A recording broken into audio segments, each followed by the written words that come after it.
Okay, so let's unpack this a bit.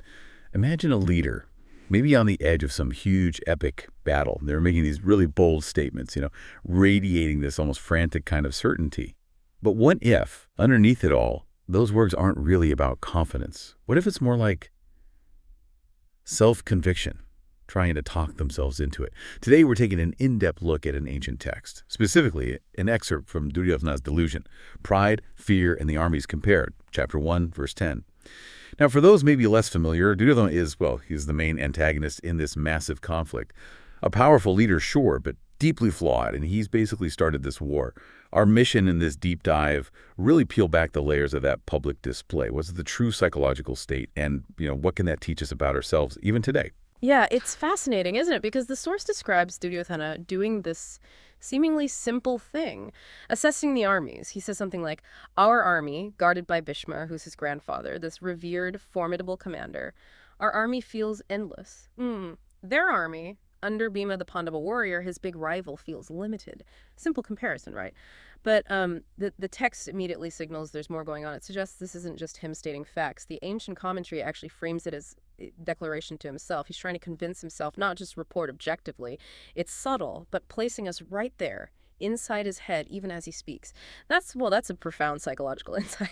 What really jumped out at me was how fast the narrative shows that shift. From the outward bravado, to this almost internal wobble. The text doesn't just give us the words, it gives us the feel of them. So we hear the Duryodhana saying things like, we've got Bhishma, pillar of our strength, our army is endless, powerful, unbeatable. He's just piling it on, almost, almost frantically. Then there's that slight hesitation about the other side. They have Bhima, strong, yes, but still they're smaller. Right, tries that little right at the end. That's not confidence talking. It feels more like he's looking for someone, anyone, to agree with him desperately. So it's not just about numbers, is it? It's this vivid picture of confidence trying and kind of failing to cover up this deep fear. Exactly. And the nuance is right there in how he says it.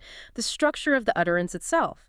I mean, a truly confident leader might just state their assessment. Here's our strength. Here's theirs. But Duryodhana, he gives us exaggerated lifts for his own side first. Endless, powerful, unbeatable. He needs to puff himself up before even looking at the enemy. That's a classic tell, isn't it? And then, like you said, that almost whispered right after Bhima. It's not really a question for his commanders. It's for himself. He's checking if his own story is delusion still sounds convincing even to him. The text is so precise, even in its sparseness. It reveals he's not really informing the troops. He's trying to prop up his own shaky belief system. Okay, but couldn't you argue, maybe, that this is just leadership 101, trying to boost morale before a fight, a common tactic? Does the source really draw a clear line between that kind of confidence building and actual self-deception? That's a really good question. And the text is surprisingly clear, I think. The difference seems to be in the why. Why is he saying this? A leader genuinely boosting morale usually focuses on, say, collective strengths, the plan, the shared goal. We can do this together because, Duryodhana, though, he seems fixated on the appearance of strength, sheer numbers, Bhishma's reputation. It's like he thinks these external things alone are enough, almost magical guarantees. It feels disconnected from actual strategy or, skill. The source doesn't present it like some calculated pep talk. It really exposes it as his internal monologue spilling out. That illusion part mentioned in our source is key here.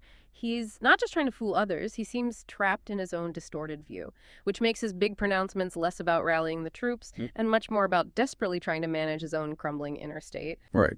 So what does this all boil down to for us then, when we're looking at leaders or maybe even ourselves, this deep dive into Duryodhana's mind? It feels like it uncovers something universal, doesn't it? That outward boasting, the really exaggerated claims, that laser focus on external signs of power can often just be a mask, a pretty thin mask for serious internal anxiety and doubt. Absolutely. And it forces us to ask, how do we perceive strength and weakness in others? And in ourselves too. The source gives this wonderfully clear analogy. It really sticks with you. It says, imagine a child saying their team will definitely win because they have the tallest player. But deep down, right, they know the other team has much better teamwork, maybe a better game plan. That's the Duryodhana right here. Lots of noise, big talk, but inside. Nervous, insecure. And this ties into that powerful spiritual insight the commentators offer. The strength of truth needs no exaggeration. Ego does. And, critically, true warriors don't compare, they prepare.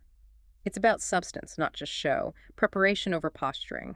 That's a powerful way to put it. True warriors don't compare, they prepare. So this analysis of Duryodhana's delusion, it really shows how the battle lines, as the sources put it, are drawn with pride, fear, and illusion. And it makes you wonder, if a leader goes into something this huge, this monumental, based on self-deception, what does that spell for everyone following him? And thinking about Duryodhana's internal state, what about the people around him? Like Bhishma, that seasoned warrior. He must sense it surely. How might his knowledge of Duryodhana's real state of mind affect what happens next? The sources hint his next move will surprise even Duryodhana. Intriguing. Definitely something to mull over as you go about your week, maybe observing the noise and the nervousness out there in the world, or perhaps sometimes even within ourselves. Thank you for joining us for this in-depth exploration.